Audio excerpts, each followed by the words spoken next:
Question number तीसरा, इसका answer आप लोगों को देना है। इस क्वेश्चन को हम टेस्ट के तौर पे रख रहे हैं। देखिएगा, बहुत ही इंपॉर्टेंट क्वेश्चन है, पूछा गया क्वेश्चन है, कई बार एग्जाम में पूछा गया है। क्वेश्चन है 5 वर्ष पहले पी तथा क्यू की औसत आयु 15 वर्ष थी। अब पी तथा क्यू तथा आर, अब पी क्यू तथा आर की औसत आयु 20 वर्ष है। तदनुसार 10 वर्षों के बाद आर की आयु कितनी हो जाएगी?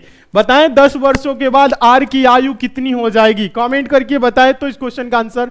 देखिएगा, 5 वर्ष पहले पी तथा क्यू की औसत आयु 15 वर्ष थी। कितना? 5 वर्ष पहले, 5 वर्ष पहले, 5 वर्ष पहले क्या था? P plus Q. अगर P प्लस क्यू की, देखिएगा P प्लस क्यू की औसत आयु देखे तो क्या था? 2 लोग थे। अगर योग देखा जाए तो 2 गुने क्या होगा? 2 गुने क्या होगा? 15। 5 वर्ष पहले P प्लस क्यू, यानी P प्लस क्यू की आयु का योग देखा जाए, एक व्यक्ति 15 वर्ष का, 2 व्यक्ति क्या हो जाएगा? 30 वर्ष का।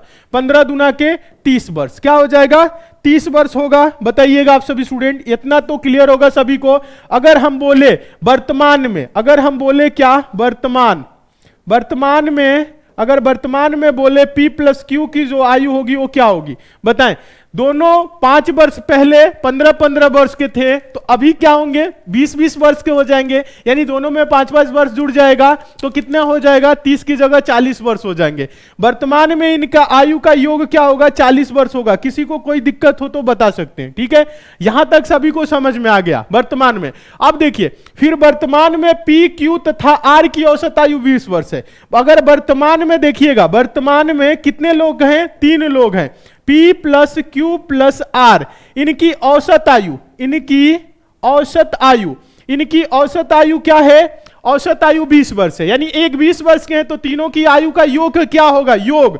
तो 20 गुने क्या करेंगे? 3 लोग हैं, या आप बोल सकते हैं 3 गुने 20 कर सकते हैं, तो 60 वर्ष होगा। क्या होगा? 60 वर्ष होगा। 60 वर्ष होगा। सभी को क्लियर है?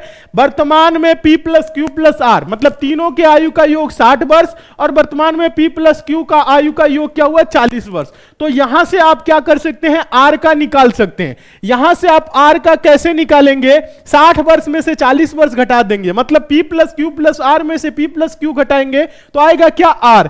तो R का जो वर्तमान आयु होगा, R का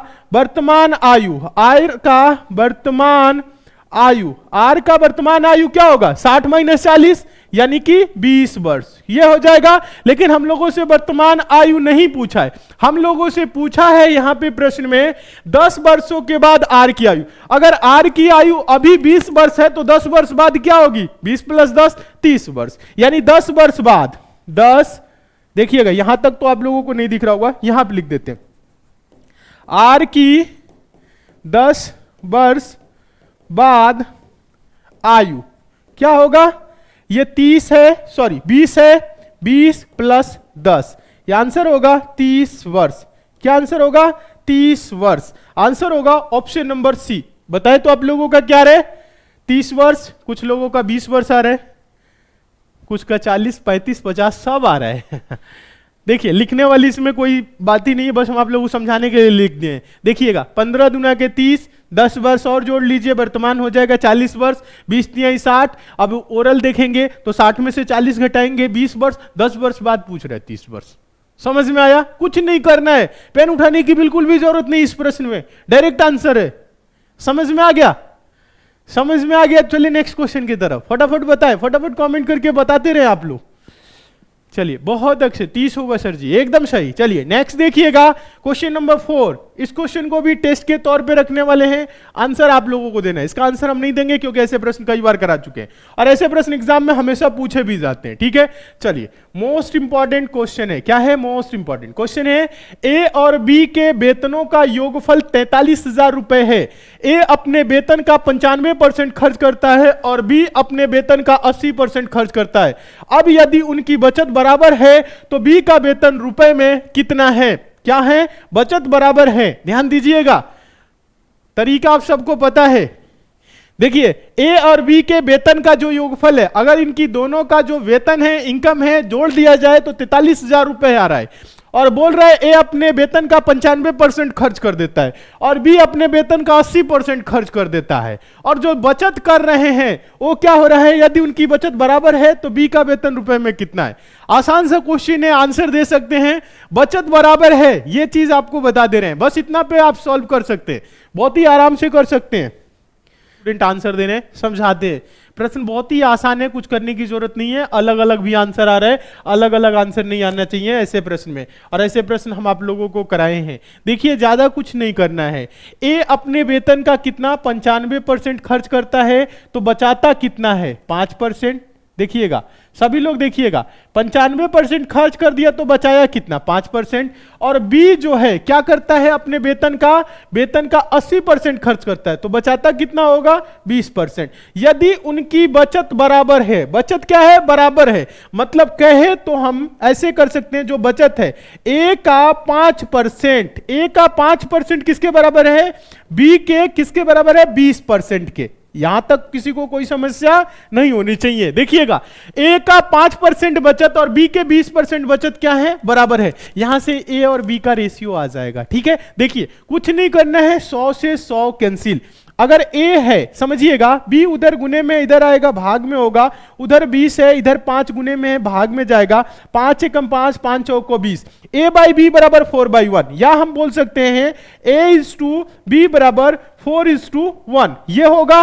किसी को कोई दिक्कत नहीं होनी चाहिए, इतना आपको समझ में आ गया। अब देखिए इनका जो इनकम का रेशियो होगा, देखिएगा सभी लोग, आप यहां पे कर सकते हैं 4:1 के रेशियो में टोटल को आप बांट सकते हैं, यहां से इनकम भी निकल जाएगा, क्योंकि क्या है यहां पे देखिएगा जो इनका बचत है वो क्या है, किस रेशियो में है, इसी रेशियो में है। अब इसी में क्या करना है, ज्यादा कुछ नहीं करना है, वेतनों का योगफल 43,000 है। हम लोगों से पूछ रहा है कि बी का वेतन रुपए में कितना है, बी का वेतन पूछ रहा है, कुछ नहीं करना है। बी का वेतन बताने के लिए क्या करना है, बी का जो रेशियो है वो कितना है, 1 के रेशियो में है, टोटल रेशियो कितना है 4, 1, 5। आप ऐसे भी बोल सकते हैं 5 रेशियो बराबर 43,000 तो 1 रेशियो बराबर कितना, या आप ऐसे कर सकते हैं अनुपात बटा अनुपातिक योग, 1/4, 1, 5, 5 भाग में 1 भाग बी का होगा। ठीक है, और टोटल कितना है 43,000, तो गुने करेंगे 43,000, कुछ नहीं करना है, 5 से कटेगा, 5 × 40, 5 × 6 = 30, 8600,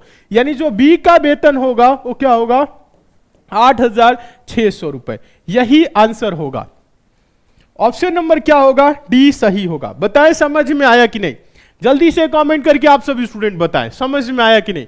जितने स्टूडेंट आंसर दे रहे हैं ऑप्शन नंबर डी, आप सभी के सभी स्टूडेंट एकदम सही है। चलिए कमेंट करके बताते रहे आप लोग। हाँ बहुत अच्छे,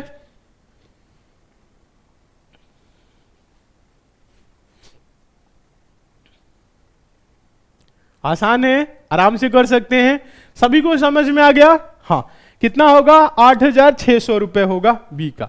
ए का बोले तो आप क्या कर सकते हैं, 4 रेशियो की वैल्यू ला सकते हैं, 4/5 गुने टोटल पैसा कितना है 43,000, ऐसे ही निकाल सकते हैं ए का। सभी को समझ में आ गया है, बहुत अच्छे समझ में आ गया है, अच्छी बात है।